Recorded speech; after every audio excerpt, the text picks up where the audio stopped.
유럽의 동맹국들과 중국 견제를 위한 협력 기조를 확인한 조 바이든 미 대통령이 푸틴 러시아 대통령과 첫 정상회담을 위해서 스위스 제네바에 도착했습니다.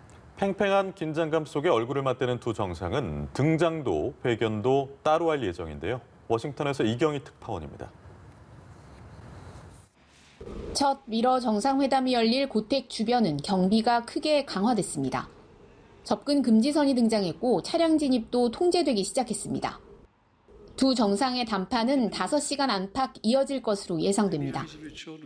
양국 간 긴장이 고조된 상황에서 마주하는 만큼 회담 분위기는 보통의 정상회담과는 다를 전망입니다.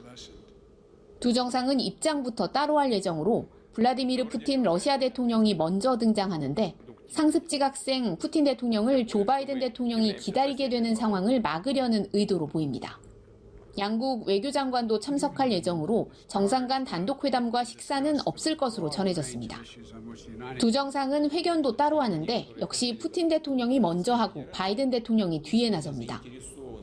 명확한 소통을 위한 조치라는 게 백악관 설명인데 앞서 트럼프 전 대통령이 공동회견에서 푸틴 대통령을 두둔하는 듯한 발언을 했다. 거센 정치적 후폭풍에 휩싸였던 점을 고려한 것으로 풀이됩니다. 이번 회담을 일종의 탐색전으로 여기고 있는 미국은 큰 결과를 기대하지는 않는다는 입장을 재확인했습니다. If he chooses not to cooperate and acts in a way that he has in the past relative to cybersecurity and some other activities, then we will respond. We will respond in kind.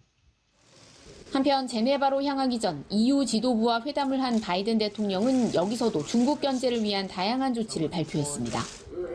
중국의 비시장 관행에 함께 대처하겠다며 17년간 이어져온 항공기 보조금 분쟁을 끝내기 위한 전 단계 관세 유예 조치에 합의했습니다. 또 인공지능, 바이오 기술 등에서 중국의 성장을 견제하기 위한 무역기술위원회도 만들기로 했습니다. G7에 이어 나토, EU까지 대중 견제 조치들을 쏟아내면서 미국이 한층 촘촘한 중국 포위망을 구축했다는 분석이 나옵니다. 워싱턴에서 연합뉴스TV 이경우입니다.